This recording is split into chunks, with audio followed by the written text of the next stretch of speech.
এটা হচ্ছে আমার হাতে বানানো স্পেশাল চিজ কন্ডো।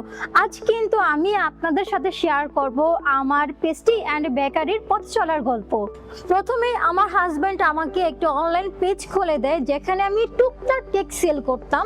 যেহেতু আমাদের কেকের ফ্যাক্টরি ছিল, তো সেই ক্ষেত্রে কিন্তু আমার কিন্তু কিছুটা হলো কেকের ধারণা ছিল, বাট আরো ভালো কিছু শেখার জন্য কিন্তু আমি এখানে আসছি। কারণ 5 স্টার হোটেল যেভাবে কেক বানাচ্ছে, তারা যেভাবে হাইজিন মেনটেন করে একটা কেক সার্ভ করতেছে, এই জন্য আমার ইয়েস ট্যুরিজমে আসা, যাতে আমি এগুলো সবকিছু শিখে আমি আমার কাস্টমারদেরকে সার্ভ করতে পারি। অনেকে কিন্তু আমাকে প্রশ্ন করে ইয়েস ট্যুরিজম হোটেল ম্যানেজমেন্ট কেন আমি চয়েস করেছি। তো আমি বলবো যে এখানে সবচেয়ে বড় মানে যেটা আসল হচ্ছে কিচেন। এটা কিচেনটা 5 স্টার হোটেল কিচেনের মতো। সেকেন্ড হচ্ছে এখানে যে শেফরা আছে তারা মানে এত ভালো, এত মিশুক, খুব হাতে ধরে সব শেখাচ্ছে।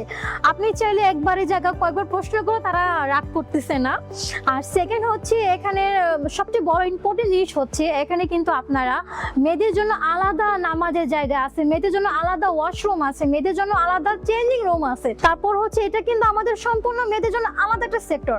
এই সকল সুবিধাগুলো কিন্তু আমি ইয়েস ট্যুরিজম হোটেল ম্যানেজমেন্টে পেয়েছি, এই জন্য আমার এটা চয়েস করা। পেস্ট্রি অ্যান্ড বেকারিতে আসা অনুপ্রেরণা কিন্তু আমার বড় বোন থেকে কিন্তু আমার এই সব কিছু দেখা শিখা অনুপ্রেরণা হওয়া। তো বিয়ের পর কিন্তু আমার হাজবেন্ড কিন্তু আমাকে অনেক সাপোর্ট দিয়েছে। ওর মানে ও চেয়েছে যে আমি ঘরে না বসে কিছু একটা করি, দেন আমি পেস্ট্রি বেকারিতে আসা। যারা নারী উদ্যোক্তা আছেন, ঘরে বসে কেকের বিজনেস করতে চাচ্ছেন, অবশ্যই কিন্তু আমাদের ইয়েস ট্যুরিজম হোটেল ম্যানেজমেন্টে এসে 2 দিন ফ্রি ক্লাস চলতে, সেখানে এসে আপনারা দেখে যেতে পারবেন।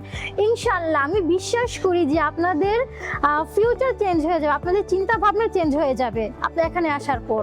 সবাইকে অসংখ্য ধন্যবাদ এতক্ষণ আমার সাথে থাকার জন্য। সবাই ভালো থাকবে। আসসালামু আলাইকুম।